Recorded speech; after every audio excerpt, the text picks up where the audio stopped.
All right, Shalom. We are the Hebrew Israelites from the Indianapolis branch of the Great Millstone. And here to give all praises, glory, and honor to Yahweh, Ba'ashem, Yahweh Shai, Ba'ashem, Rachakudash. Double honors to our apostles and elders of Great Millstone who rule well and teaching us is 100% true. Salutations to them and our fellow Akim who labor in this truth week in and week out on the highways and byways. Also, salutations to the hopeful elect of the scattered 12 tribes of Israel, scattered to the four corners of the earth, that be likened to the speckled bird, also known as your Israelite foreigners, and your so-called Negroes, Latinos, and Native Americans. To you, we say Shalom. Shalom. All right. We're back together for another installment of our camps series called For Thy Violence Against Thy Brother Jacob. We're going to go into this article from the Smithsonian Voices, from the Smithsonian Museums. And if you know anything about the Smithsonian, it is one of the museums that harbors a lot of artifacts throughout history.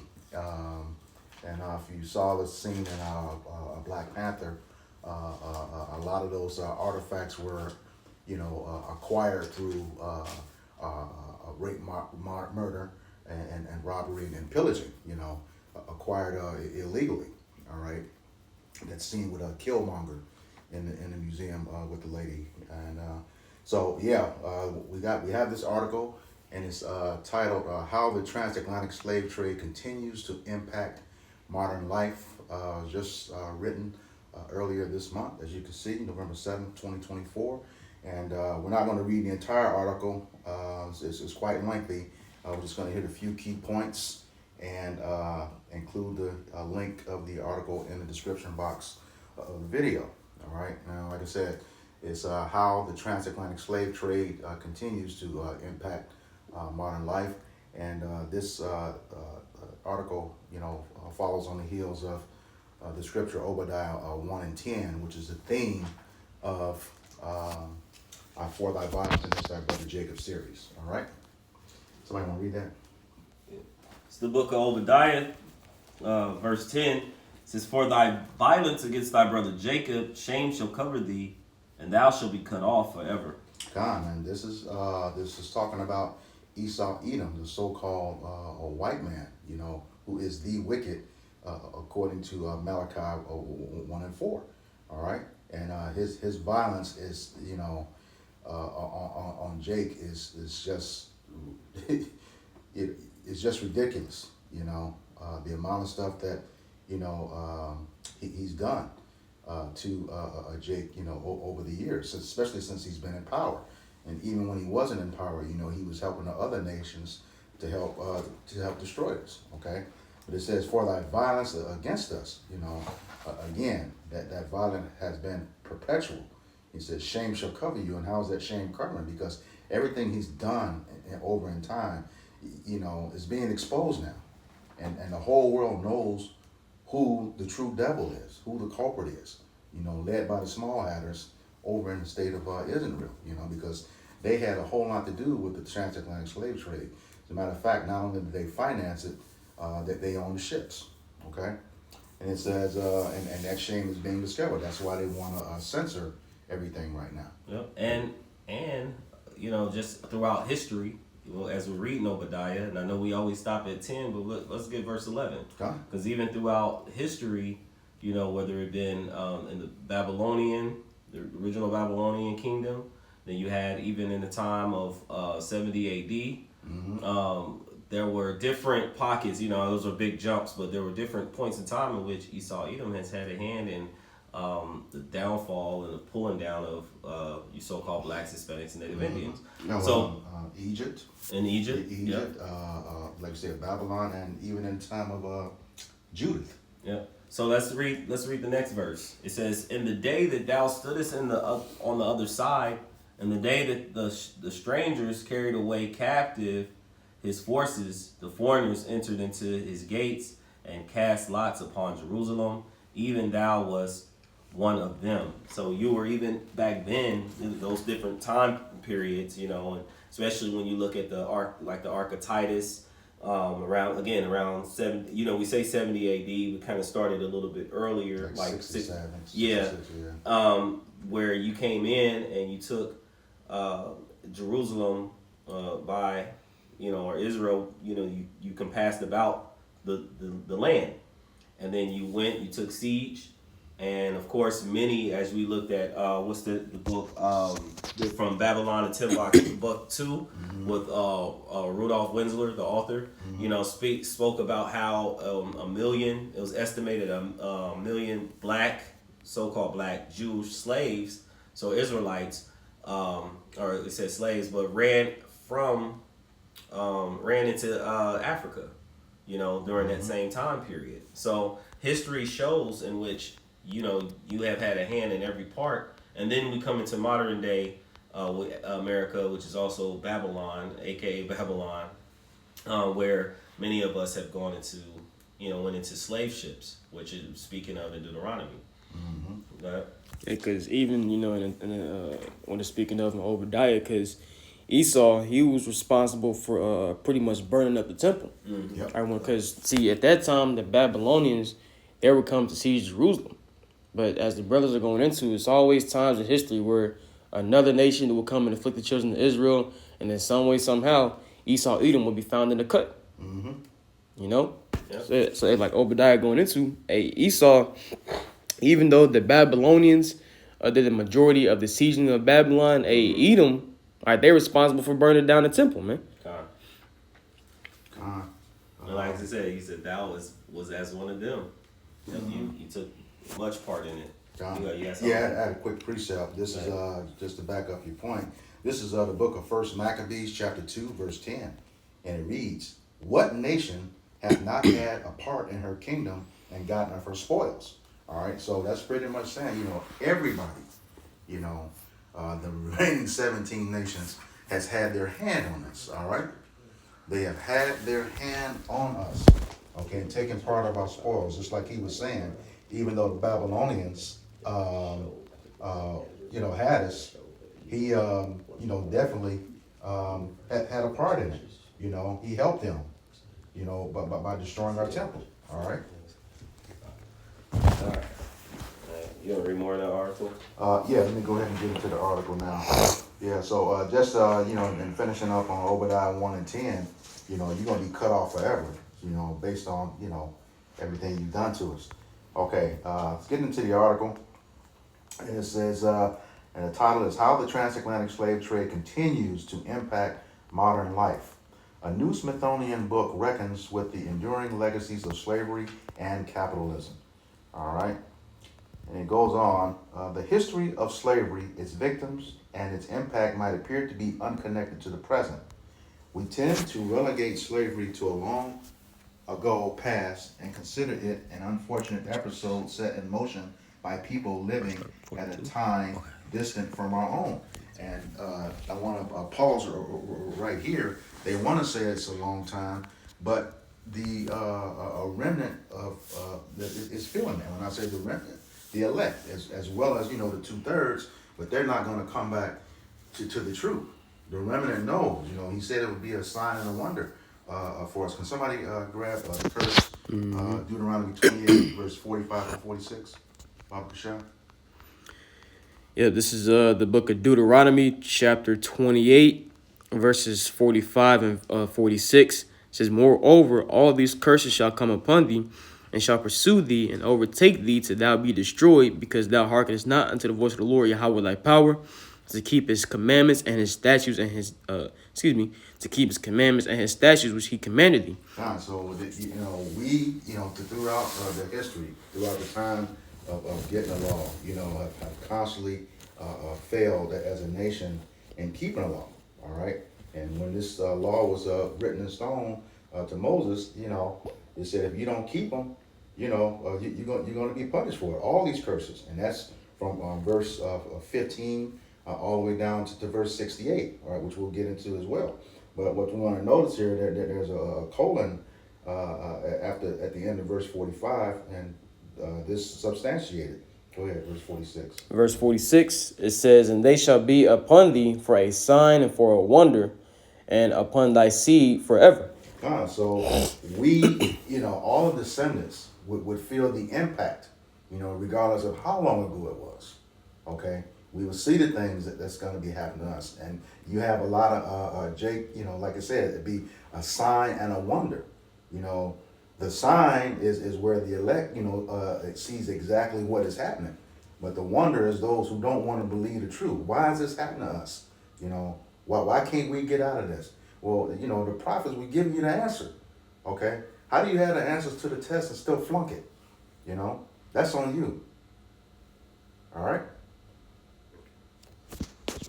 Yeah. Just real quick, I know just to backtrack, just a quick moment when the brother brought out how Edom, was burnt in the temples. Mm-hmm. This is First Esdras chapter 4 verses 45. It says, actually I read 44. It says, and to send away all the vessels that were taken away out of Jerusalem, which Cyrus set apart, when he vowed to destroy Babylon, and to send them again thither. It says, thou also hast vowed to build up the temple which the Edomites burned when Judah was made desolate by the Chaldeans. So Chaldees. Yep, and who are the Chaldees, man? All right, Babylonians. Mm-hmm. So going to show you that during the time, excuse me, when the Lord raised up the Babylonians, all right, to come against Jerusalem and siege it, guess what? Edom was there too. Mm-hmm. And Edom, I was responsible, okay, for burning the temples, or for burning the temple of Judea. Mm-hmm. Okay, and we understand because what Cyrus, okay, he was the one that allowed Judah, all right, to rebuild that temple. Mm-hmm. Okay, but this right here goes to show you that what ultimately Edom, all right, had a hand in the affliction of Jake, even during the Babylonian siege of Jerusalem. Mm-hmm. You see, so. Hey, Esau, man, he's got a heavy tab to pay for, because see, when it comes to Edom's judgment, okay, it's not just pertaining. All right, the Lord's not going to recompense you just according to the things that happen on this side of the world, man. All right, the Lord's going to recompense you according to what you did to us in the Babylonian captivity. Okay, when we were going into Babylon, right, the 70 A.D. All right, the Roman siege of Jerusalem. Mm-hmm. Okay, and pretty much everything you've done to us, all right, throughout the course of time, man. Precept. It's the book of Psalms, chapter 137, verse 7. Mm-hmm. Remember, O Lord, the children of Edom in the day of Jerusalem, who said, raise it, even to the foundations thereof. So that's just to your point of burning down. Mm-hmm. That raise it was to burn down pretty much the land, make it desolate. Mm-hmm. Yep. And then going back to a sign of wonder, based on that, on that scripture that you just read, both of them with them burning down and stuff. Every time Jake was about to be great, whether it was coming back to his laws, statutes, or commandments, or over here in Babylon, what he do? He burned it down. Yeah. Anytime we were going to progress, he'd come burn it down. So that's another sign, of them being the same people in the scriptures. Yep, and then let's bring it to modern time. Well, most modern time, mm-hmm. that when the Emancipation Proclamation, I'm doing air quotes, mm-hmm. The Emancipation Proclamation, and we had our own land for a time, and we started building up, our own, having doctors and lawyers, and have had our own little civilization within the land, and had our own hospitals and things like that. Mm-hmm. Edom, through jealousy, through greed, went into the land and burned down many of those lands, mm-hmm. even to the point of certain lands setting bombs and churches and different things like that. Mm-hmm. So they've always have had a point in the destruction of the demise. Mm-hmm. And then put water, and then you have different lands, where they then set water, mm-hmm. man-made lakes, yep. over these towns in which were once inhabited by you so-called blacks, Hispanics, and Native Indians, mm-hmm. that were thriving societies, cities.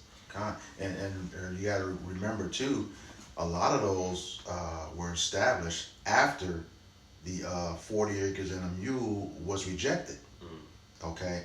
I looked at a study not too long ago, had each one of those enslaved families received the 40 acres and a mule. As of 2015, that would have been worth $6.4 trillion. Okay, So even though they probably couldn't see that back then, they could see what was happening at the time when we were building up and didn't need them. So just like now, Jake is still trying to build over in this place. I think it was Elder Karatazak out of Las Vegas who did a video on that not too long ago, saying, and he's going through the history. Jake is not going to happen. You still have to go to them. These facilities, when you want to build, you still have to get a permit from them. It still has to be approved by them. This place is not our rest. Okay? So, all right. Get back to the article? Yeah. All right. Continuing back in the article, it says, it is hard to accept that a trade in human beings. All right? It is hard to come to terms with the dungeons on the West African coast or the slave quarters in Louisiana, or the history of slave ownership on the part of Ivy League universities and Fortune 500 companies. Okay? So everybody had a hand in this, man. Anything that's existing to this day, all right, that is prospered. Precept. Go ahead. And this is going to be the book of Zechariah chapter 1 and verse 15. Mm-hmm. It says, and I am very sore displeased with the heathen that are at ease, for I was but a little displeased, and they help for the affliction. Mm-hmm. So hey, we always talk about Edom, all right, and the things they've done to us, because they're the primary culprit. Yep. When it comes to the affliction of so-called Negroes, Latinos, Native Americans, man, the Israelites. Okay, but the other nations have had a hand in it too. The Ishmaelites, the Arabs, didn't they also have a part in the Trans-Saharan? Sub-Saharan. Yeah. You know what I'm saying? So they guilty. Mm-hmm. All right, Ham, all right, is guilty for sending off Jakes or selling Jakes off to Edom. Mm-hmm. Okay, and Joel, the 3rd chapter, actually goes into that. Yep. When it goes into the judgment of or the recompense that the Lord is going to bring upon Tyre and Zidon, and you sold a boy for a harlot, and a girl for wine, and a girl for wine. You see that the documentary. Oh my goodness, it went around GMS for quite a bit. Goodbye Uncle Tom. Mm-hmm. Yeah, Goodbye Uncle Tom, and that was out before Roots and was 1,000 times worse because it actually showed everything. Mm-hmm. All right. It's a very, very strong depiction visually. Mm-hmm. A very good 2-hour watch if you have time to watch it. Yep. For precept. Because there was, at the top of that article, it said it's hard to what? I think it was like... Let me go back. It's hard to believe. It's hard to accept a trade in human beings. It is hard to come to terms with the dungeons on the West African coast. We'll stop right there. So they said it's hard to accept, but no. If you have the spirit, the knowledge of Yahweh Bashem Yahushai, it's not hard to accept. Mm-hmm. Because Yahweh, when we talked about the curses, which we bring that Deuteronomy 28, mm-hmm. Verse 68, he told us that he was going to lead us into captivity. Mm-hmm. We can get that real quick? Yeah, I got it. Mm-hmm. It's Deuteronomy 28 and 68. It says, and the Lord Yahweh shall bring thee into Egypt again with ships, mm-hmm. by the way whereof which I spake unto thee, thou shalt see it no more again. So the Egypt, which is synonymous with bondage, mm-hmm. right? So we know that also in Revelation it talks about America being spiritual Egypt and Sodom, which also deals with the hardcore bondage, mm-hmm. and also the lewd, wicked acts that also goes on along with it. God. And then we know that also that our people had never gone back into the original, or we say the first Egypt bondage, and they definitely did go by way of ships. Mm-hmm. So when we look at modern day time, the majority of our people, or a lot of our people, let's say, went into the Americas, mm-hmm. but then we also had the native tribes that were also placed on ships and was sent out into mm-hmm. South America and like Europe and different other parts of the land as well. So mm-hmm. we are the ones that hold to that. We hold to that we can say that we are those people that have been placed on these mm-hmm. ships and sent all over the four corners of the earth. And it says, whereby he spake to thee, he says, thou shalt not see it no more again. Mm-hmm. And read, go ahead. Hey, what's that talking about, man? The land, which mm-hmm. ultimately we ain't gonna see or touch the land, which 9 times, because Jake is scattered everywhere. So of course, you got Israelites, amongst the small hatters over there. Right. All right, but those of us, in the know, we understand that we're not gonna touch that land until Yahweh Shai is sent back to deliver us, man.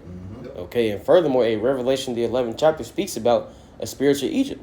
Okay, so that's how we know that what we're reading right here in Deuteronomy 28:68 is dealing with a spiritual Egypt, aka America. All right, the house of our bondage. Yep. It says, "And there ye shall be sold unto your enemies for bondmen and bondwomen, and no man shall buy you." Yep. So the bondmen, bondwomen deals with the enslaved servants. And so when we came over here, like the brother brought out, Goodbye Uncle Tom, you see those articles. If you look at the Babylon Timbuktu, I mean, there's many different books, but these are two that we brought out that they talked about, you know, the slave markets, you know, were filled with black Jew slaves, is what, just to quote Rudolph Windsor in that book. And then he said, no one shall buy you. That buy goes into being redeemed, taken out of this condition, placed back into your land. But the one that will ultimately do so will be Yahweh through his son Yahweh Shai is going to bring us back from our captivity and place us back in our own land. And so you have those who come up in these false doctrines and prophets that come up and they put before you to seem to give our people a false hope. You know, talking about they had a dream, us living, you know, coming together, you know, with Malcolm X, Martin Luther King, and then you had Malcolm X, and you had Marcus Garvey, you had Du Bois, you had all these different ones, men, and even up to today that came in to try to give this false hope of thinking that we would have generational wealth in this society and this system. But no, it's not until Yahweh sends his son Yahweh Shai back and to give us that full rest and redemption. God, and just to your point, when he says, "No man shall buy you," Yahweh Shai, you know, makes that clear in Isaiah 47 when he says, "I will not meet thee as a man," and you know he says he's going to he's the Redeemer, the Holy One, you know, of Israel. You want to grab that? That 47 right quick. Yeah, I got it. Okay, go ahead. It's the book of, I'm just jumping straight to the point. Yep. Isaiah 47 verse 3. He says, "Thy nakedness shall be uncovered." All your sins. Yep. It says, "Yea, thy shame shall be seen. I will take vengeance, and I will not meet thee as a man." God. It says, and not meet you as a man. That's when he's saying he's coming back in all of his glory and power. Yeah. You know, in that body of immortality. Yep, and he's referencing, you know, the daughter of Babylon, which is again dealing with America in today's time, and then of course the Chaldeans, which the brother brought out, who that, you know, in modern time that represents, and then so we know that in these last days he's coming in his power, his angelic force and power when he returns. And verse 4 says, "As for our Redeemer, the Lord of hosts is his name." It says, "the Holy One of Israel."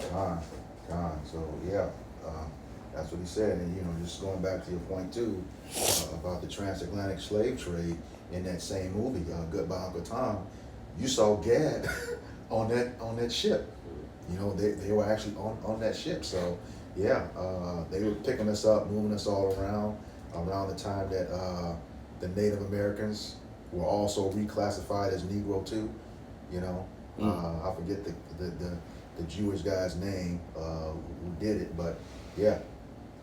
Precept. Go ahead. It's the book of Isaiah, chapter 5, verse 13. It says, to kind of touch on the point of further of being unbelief as far as like captivity. It says, and the point we're making is that captivity is in the Bible. Yeah. Slavery is in the Bible. It says, "Therefore my people are gone into captivity." Say that possessive, my people have gone into captivity because they have no knowledge.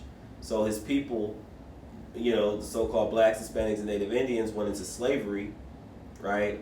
Because we fell away from the knowledge and the understanding and following the ways of Yahweh Bashem Yahweh Shai, the covenant that he gave us laws and commandments to be governed by. Right. And because we fell away from that, we went into slave ships. We are in some of the most horrific conditions that any man cannot compare. Think did we bring that out? I know there's one. Daniel 9. Yeah, yeah, let me grab it. Just real quick. And while you grab that, yeah, go ahead and get that first. Yep. Let me see. I think 11. Yeah, it's been a minute since I read it. Let me see. Yep. Daniel chapter 9, verses 11 and 12. It says, "Yea, all Israel have transgressed thy law, even by departing, that they might not obey thy voice. Therefore, the curse is poured upon us, and the oath that is written in the law of Moses." Going back to what? Deuteronomy 28 chapter. Yeah. It says, that is written in the law of Moses, the servant of the Most High, because we have sinned against him. And he hath confirmed his words which he spake against us, and against our judges that judged us, by bringing upon us a great evil. Which was that great evil was going to the curses, man. And that's exactly what it said in Deuteronomy 28 and 45. But as you brought that out, he confirmed it in the curses, Deuteronomy 28 verse 15 through 68. The word shall or shout appears 110 times, which means inevitable. It is going to happen.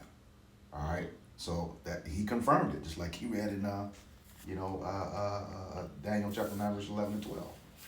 Was there more? Yeah, it says, "For under the whole heaven hath not been done as hath been done upon Jerusalem." Yeah, so that's the point, So like when people are saying things like, you have other nations come into the Americas, and we've been here for like 400 some years, but yet why are we still in the same conditions? Yep. Why our women are in the are out in the open like they are? Why our men are not top leaders, but yet we are some of the best athletes and rappers and singers in the world, but yet we are the most degenerate nation when you see us on TV and how they portray us throughout the whole earth.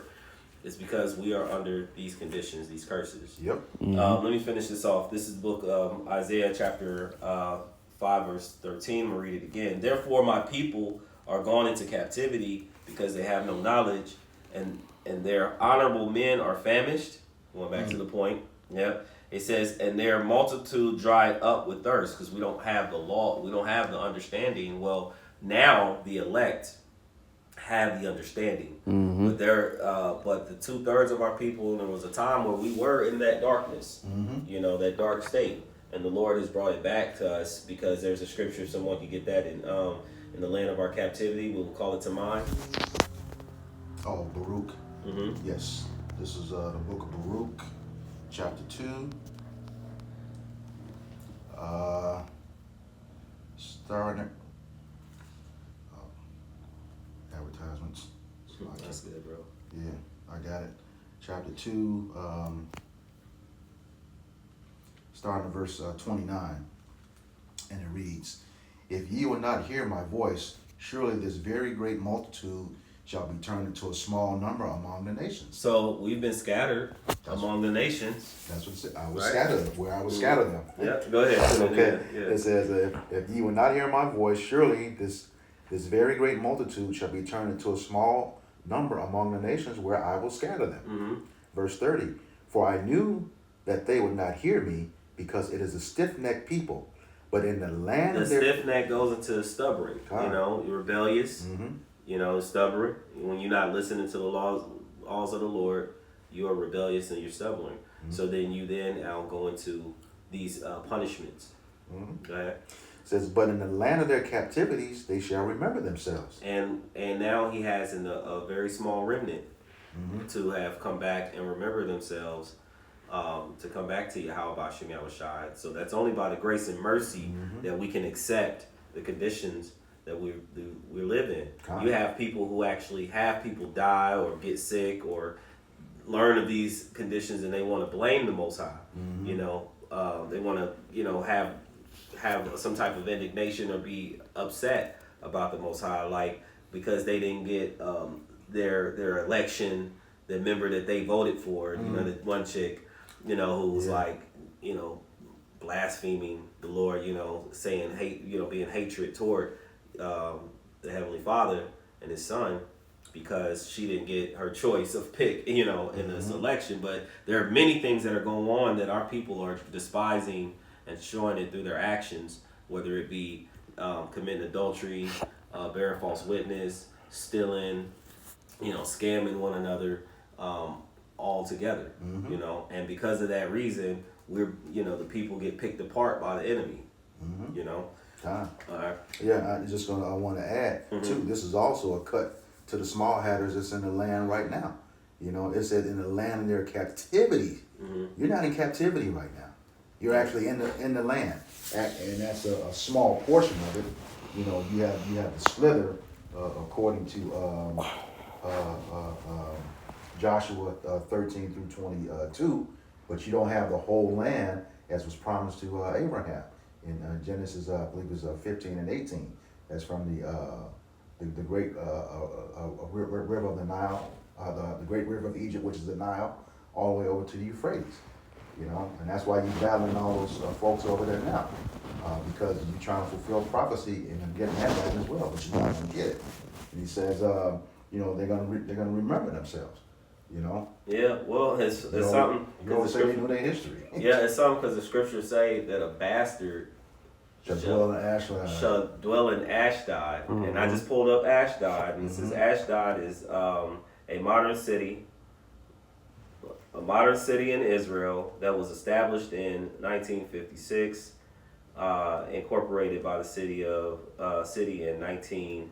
It was incorporated in the city in 1968. So we know that, we always say the 1948ers, they went in, they established, they were placed in the land of Israel, but the Bible also speaks that there would be a heathen occupying the land until all the other things would come to pass, and he was going to rid them out of that land. So just going back to what we was reading before, us going into captivity, us remembering ourselves. We got the Romans 3:3, says, what if some did not believe? Kind of going back to the article. The faith of Yahweh by Shemel Shai without regret, God forbid. Let Most High word be true and every man a liar. So we know that the Lord has spoken upon slavery, captivity, the harsh conditions that we would be in, and he's speaking of even more things that are actually to come. So if these things happen and we believe and we see it, then we know that the other things in which he said were going to come to pass will come to pass, because he said that he is a man that he should not lie. All right. And just to back you up, that word bastard, I know that beloved elder brother Malcolm has this dictionary that's no longer in print, but that word actually goes back into fraud, which is what they are. A fraud in the land. All right. Yeah, we'll touch on a few more. We're going in. It says, verse 31 in Baruch chapter 2, verse 31. It says, and shall know that I am Yahweh their power, for I will give him an heart and ears to hear. Okay, who is he talking about there? His elect. Right. And he says, my sheep will hear my voice. And he gave us, according to Revelations, Romans 11, 7 and 8, he gave us the eyes to see and the ears to hear. All right, and that's talking about his elect. All right. Verse 32, and they shall praise me in the land of their captivity and think upon my name. That's what we doing on the highways and byways, week in and week out on our video epistles. Okay. And verse 33, and return from their stiff neck and from their wicked deeds, for they shall remember the way of their fathers which sinned before the Lord. All right. So, yeah. So we're accepting through the Spirit of the Lord, Yahweh Shemel Shai, giving this understanding, we are accepting of the conditions that we've been placed in, because it was nothing that he did. It was because we didn't hold up to our end of the covenant. Right. And so we got and have received everything that we deserve. And but he, through his mercy, he gave us this knowledge and understanding through his son Yahweh Shai. By Yahweh Shai returning, and he actually brought forth the knowledge, the truth, you know, he says even the spirit of truth, you know, that he has given us to actually understand everything that's going on. But again, he didn't give it to everyone. He gave it to an elect. And like he tells the apostles had asked him, you know, the disciples at the time, they asked him, they said, why do you speak to them in parables? He said, because it was given unto you to know the mysteries of the kingdom. Right. So these are mysteries that when people look, these signs and these wonders of like, why are they in the conditions that they're in? Why are there men, you know, in the conditions that they're in? Why are the women as wild as they are? And we're going around right now without a physical king, without a physical rulership. You know, it's like we're wandering in this land. It's because Yahweh Bashim Yahushua placed us in this situation because of our misdeeds, misdoings. Yeah. Yeah. And that's, you know, that's like you said, you know, we will remember the way of our fathers was sin before the Lord. How do we do that? Getting into the scriptures and having that wisdom, knowledge, and understanding. Because he also said in Romans 15:4, for whatsoever things were written aforetime were written for our learning, that we, through patience and comfort of the scriptures, might have hope. You know, and that's what we are right now. We are those prisoners of hope, you know, because we believe these scriptures. You know, we have the apostles taking us through this history, you know, breaking everything down, learning it and reteaching it, you know, learning it and reteaching it, you know. So we know we are those people that this book speaks of. All right. You had anything? Let's just a few more points, another couple of points, and then we're going. Okay. Yeah. Okay. It says back into the article. Like I said, we'll put a link in the description box. It's very lengthy.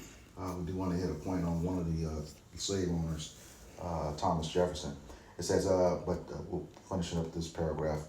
Slavery shapes the way we assess incarceration and liberty, immigration, citizenship, value, and insurance, and travel and home. Slavery normalized what, in hindsight, we can agree were universally abhorrent practices.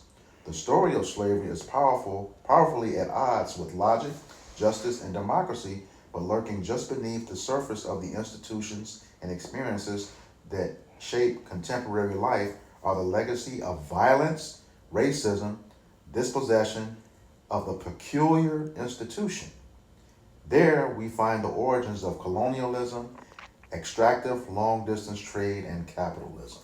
Yep. So pretty much the thriving parts of current modern day society were all they all received their riches and their wealth of some form from slavery.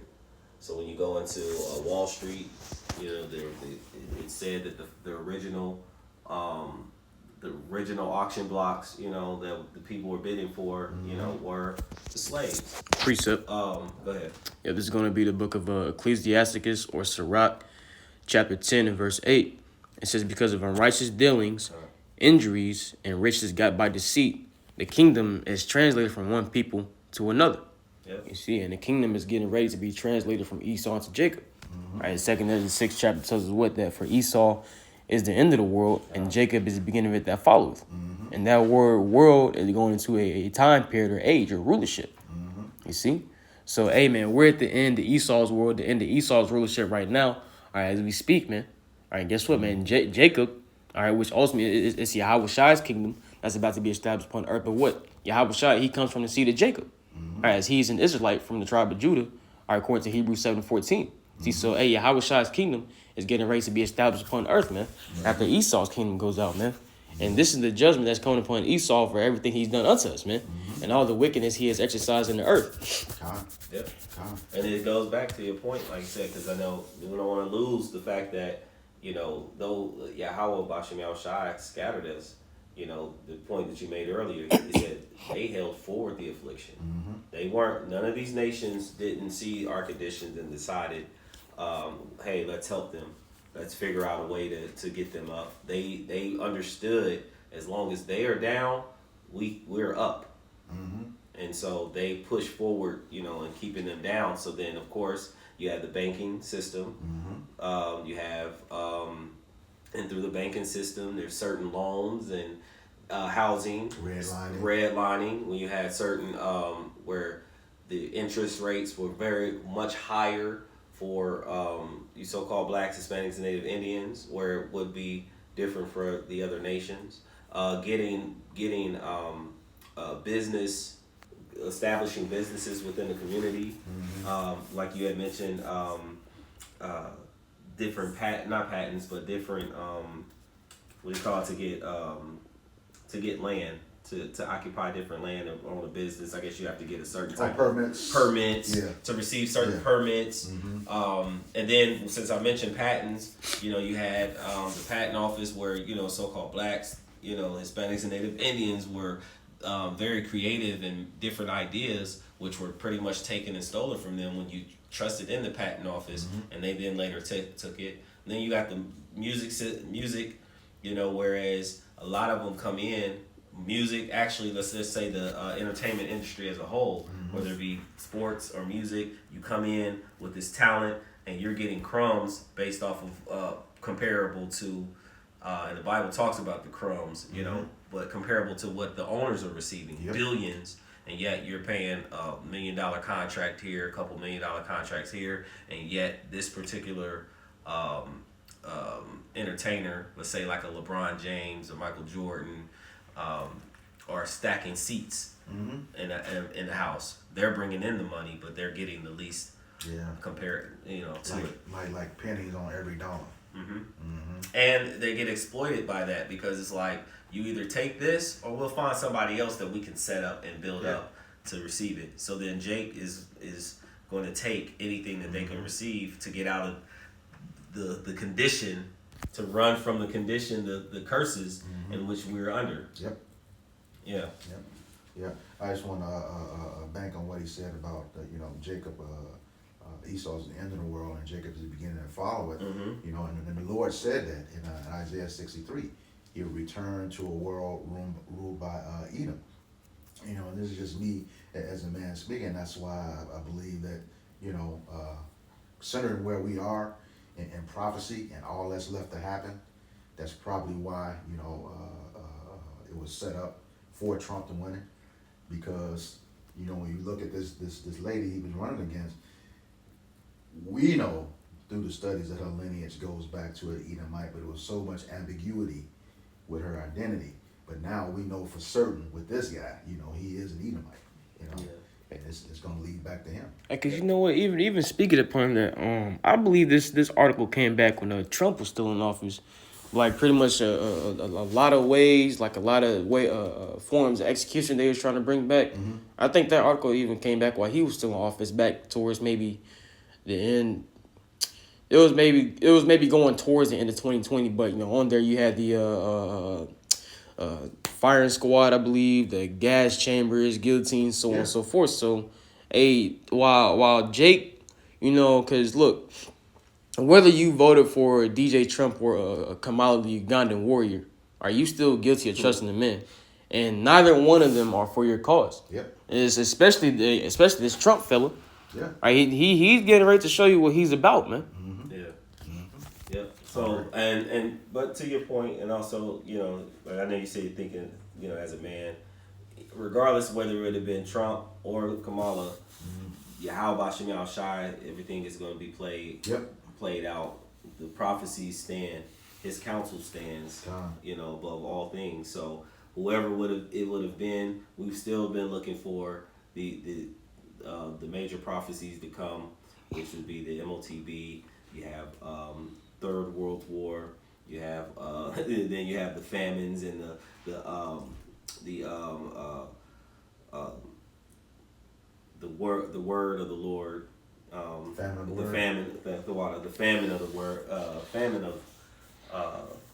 Say it again. Famine of the word. Yeah, famine of the word. Gotta slow down a little bit. Get excited. Are soon to come as well. Do we have anything else? Just one more. Let's touch on one more. I want to get to that point about in this article where it talks about Thomas Jefferson. It says, I'll read it pretty quick. The system of slavery was built on the claim that Africans would provide docile and controllable labor in the Americas, and that they wouldn't rebel or complicate labor arrangements with demands for family or freedom. And yet, I'm sorry, because one thing too, just to mention, is that when they mentioned all of that previously, as far as like housing and bank, and economics that we mentioned before, all of it was off of free labor. Yep. We just got to remember that there was free labor. So they got super wealthy from the picking of cotton and from the auctioning off and selling of our people. We didn't get recompense, and going back to that 40 acres and a mule and the different things, it was completely free labor for them. Yeah, and with that, you deal in real estate a little bit. The number one rule in that is return on investment. They ain't have to invest nothing, but they got a hell of a return. Yeah. Well, they invested in the boat, building of the boats, and the sending the guys out to collect. I mean, those guys got paid. Yeah.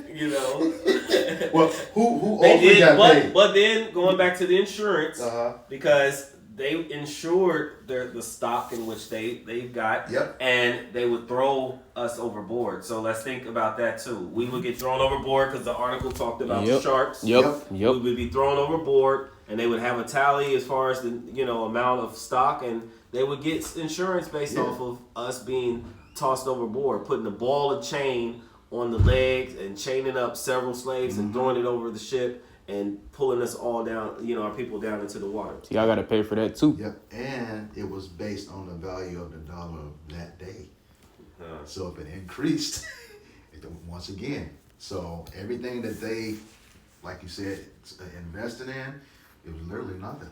Yeah. They made money hand over fist. Okay. Yes, Nah, you go ahead and finish that. I'll probably bring something out when you're done reading it. Okay. It says, let's see, back to the top. It says, and yet in every instance when enslaved men and women articulated the complexity of their lives and communities through cultural practices, through collective efforts at refusal, through the labors of their heart, the falsehood of the slave owners' claims that black people were reducible to brute laborers was made evident. Okay, so then it goes on. One can examine the hundreds of slave revolts beginning in 1526 and lasting through slavery's final days to see the impact of black people's demands for freedom. Thomas Jefferson believed that the animus between black and white people in North America was so extensive that free black people could never be allowed to stay in the United States. Rather, he supported efforts to transport free black Americans back to Africa where they wished to go or not. In the notes he wrote, why not retain and incorporate the blacks into the state and thus save the expense of supplying by importation of white settlers? The vacancies they will leave. Deep-rooted prejudices entertained by the whites, 10,000 collections by the blacks of the injuries they have sustained, new provocations. The real distinction which nature has made and many other circumstances will divide us into parties and produce convulsions which will probably never end but in the extermination of one or the other race. Now, this guy right here, Thomas Jefferson, is the one who wrote the preamble to the Constitutions. Okay? He says, we hold these truths to be self-evident that all men are created equal. Right here, he's contradicting himself, okay, in these writings. And he knew because he was a slave owner himself, okay? I had one of his quotes about slavery, and you can look this up. He says, I tremble for my country when I reflect that God is just, that his justice cannot sleep forever, that considering numbers, nature, and natural means only, a revolution of the wheel of fortune, an exchange of situation, which you just read in Sirach 10 and 8, okay, is among possible events. So he knew what was coming, but he was still a slaveholder. Precept. Okay. It says that it may become probable by supernatural interference the Almighty has no attribute which can take side with us in such a contest. So he already knew that Yahweh Bashem Yahushai was against them for what they were doing. But they still did it. Further that affliction. Mm-hmm. Go ahead, bro. Yep, this is the book of Jeremiah, chapter 30, verse 16. It says, Therefore all they that devour thee shall be devoured, and all thine adversaries, every one of them shall go into captivity. And they that spoil thee shall be a spoil, and all that prey upon thee will I give for a prey. Yep. Hey, so that's straight to the point. We're just gonna hit on let's hit on a few. I got one for you. So everything that you've done, it's gonna come back upon your own head. Mm-hmm. This is book of Isaiah, chapter 33, verse 1. It says, Woe to thee that spoilest, and thou wast not spoiled. Mm-hmm. He says, and dealest treacherously, and they dealt not treacherously with thee. So the treacherous works and dealings that you've done upon our people is going to come upon you. It says, when thou ceased to spoil, thou shalt be spoiled. And when thou shalt make an end to deal treacherously, they shall deal treacherously with thee. So the recompense things is going to come upon your own head. Go ahead, Precept. Yep. Yeah. Go ahead. Yeah. This is the book of Revelation, chapter 13, beginning at verse 9, and it reads, If any man have an ear, let him hear. Any man with understanding, let him understand. Mm-hmm. Verse 10, He that leadeth into captivity shall go into captivity. He that killeth with the sword must be killed with the sword. Here is the patience and the faith of the saints. Yes, sir. All right, and this is clear. You were given the sword as a blessing, according to Genesis 27 and 41. You have had us in captivity for the longest. As a nation, Esau, Edom, the so-called white man, and even when you didn't have us in captivity, you helped the other adversaries who had us in captivity. Okay, and you got it coming to you. And it's going to be twice as hard and twice as long, according to Revelations 18, 5 and 6. Go ahead, bro. Yep, Exodus chapter 21, verse 16. It says, And he that stealeth a man and selleth him, or if he be found in his hand, he shall surely be put to death. So, hey, Esau, this is the judgment that's coming upon you, because did you not, and especially like concerning like the families, did you not rip us apart from each other and sell us, you stole us and sold us to different plantations? Yep. Separated the families, caused grief, all right, that extreme rigor, or made us to serve with rigor. So, hey, man, and that's why vocab and these other Edomites are freaking out. Dr. Brown. Trying to find loopholes within the scriptures, trying to justify Esau being saved. It ain't fucking happening. Yep. It ain't fucking happening. All right? You dealt treacherously with us, and ultimately you are going to receive your just reward, which is slavery. And after you serve your servitude, your whole nation gonna be wiped out. Yep. Well, like the opening scriptures there, Obadiah 1 and 10, he shall be cut off forever. Yep. It's the book of Job, chapter 4, verse 7 and 8. It says, Remember, I pray thee, whoever perish being innocent, or when were the righteous cut off, even as I have seen, they that plow iniquity and sow wickedness reap the same. So you put out the wicked, treacherous dealings upon the people, upon first and foremost the nation of Israel, because again, I like to always bring out, Psalms 83, when you said, let us cut them off from being a nation, that the name of Israel should be no more in remembrance. So that's been deployed because, again, as we mentioned earlier on, is that as long as the nation of Israel's at the bottom, you're going to remain on the top. So you do these things, but yet what you don't understand is Yahweh Bashem Yahushai has got you what brothers would say in a trick bag. These things are going to place the things that you plowed when you've sowed and worked diligently to keep us in bondage. You're going to then, all the wickedness that you've done is going to be placed upon your own head. It says, and you're going to reap the same. So you're going to gather the same captivity, the same destruction that's going to be placed upon you outside of all the lewdness that is outside of the scriptures. It's outside of, that goes against Yahweh Bashem Yahushai. Yeah, just to your point, what you just said. This is the book of Colossians, chapter 3, verse 25, and it reads, But he that doeth wrong shall receive for the wrong which he hath done, and there is no respect of persons. So here again, it's very clear. He that doeth wrong shall receive for the wrong that he has done. There is no respect of person. That includes your generations after you. Yeah. Okay? Isaiah 14:21 says, prepare slaughter for his children for the iniquity of their fathers. Okay? It says you will complain. Yeah, you will complain about it, but to no avail. You're going to pay for what your forefathers did. We did, you know. And as a matter of fact, you are your forefathers just like we are our forefathers. You know, reincarnation, regeneration is a real thing. All right? You have something? All right, let's end on this here. Fine. This is the book of, I'm going to reread. We read the first verse, or 7, but we're going to continue on down. This is the book of Psalms 137, verse 7. It says, remember, O Lord, the children of Edom in the day of Jerusalem, who said, raise it, even to the foundations thereof. We brought this out earlier.